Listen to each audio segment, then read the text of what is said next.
Avant le son de la night, les gossip hop de Coffee Show, l'info hip hop du jour servi forêt à la ricotta et aux épinards ce matin, façon ravioli par Guérin. Wesh la street, ça dit quoi?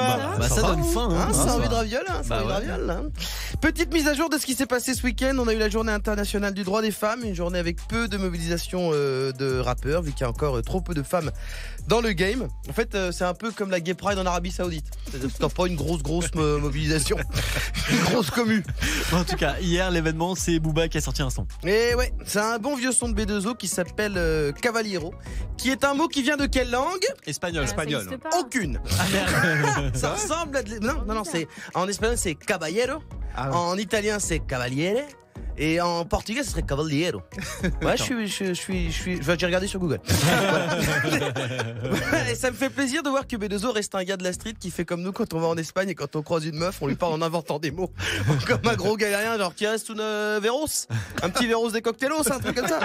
Voilà, mais l'important, c'est pas le vocabulaire, c'est la vibe. Et ça fait plaisir, un son de Booba avec des infos exclusives sur sa vie. Sois ma reine, je serai ton cavaliero. J'ai fait que quelques millions de stars, neige et mort à la zéro. Ouais, ça pose question parce que c'est quand même pas mal quelques millions. Surtout si c'est cette année. On est que le 9 mars. Franchement, quelques millions. Alors il dit pas combien exactement. Bon après, si ça te met vraiment pas bien, frérot, on peut s'arranger. Je veux dire, on peut alléger ta conscience. Je veux dire, voilà, je t'envoie mon RIB en DM, 2-3 virements Lydia. Moi, j'essaye d'aider. En tout cas, le gros dossier du jour, c'est le clash avec entre autres Nekfeu, Sneezy et Pascal Pro. Ah bah depuis que B2O est plus dans les clashs, la qualité baisse. Parce que Nekfeu versus Pascal Pro. Quel merdier, putain.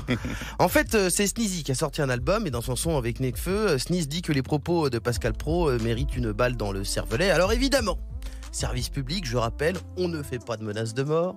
On ne souhaite pas la mort des gens. Surtout qu'il y a un moyen assez facile de boycotter Pascal Pro. Ouais, de pas regarder son émission. Ah oui, c'est facile. Ouais, c'est pas compliqué. Tu mates une fois, après c'est bon. Tu fais, non, c'est bon. Moi j'ai fait ça, je le boycotte depuis le début de ma vie. Super simple. T'es quand même un peu en train de défendre Pascal Pro là. Bon, faut pas déconner donc. Il y a déjà une grosse mobilisation pour défendre ce monsieur avec les meilleurs, la fine équipe, Eric Nolot, Gilles Verdez, en mode soutien total à notre ami. Calmez-vous. On parle de Sneezy et Nekfeu. C'est pas Al-Qaïda non plus. Et puis je rappelle que c'est un son, donc il y a des images, il y a des choses. Gambi par exemple, il n'est jamais vraiment allé dans l'espace. C'est pas vrai. Voilà, tout ce qui est dit dans un texte de rap, c'est un peu comme dans une émission de Pascal Pro. Et tout n'est pas vrai. Move. Coffee Show. Jusqu'à 9h. 7h43 sur Move. Gossip Up de Guérin à retrouver en vidéo sur Twitter dans même pas 5 minutes.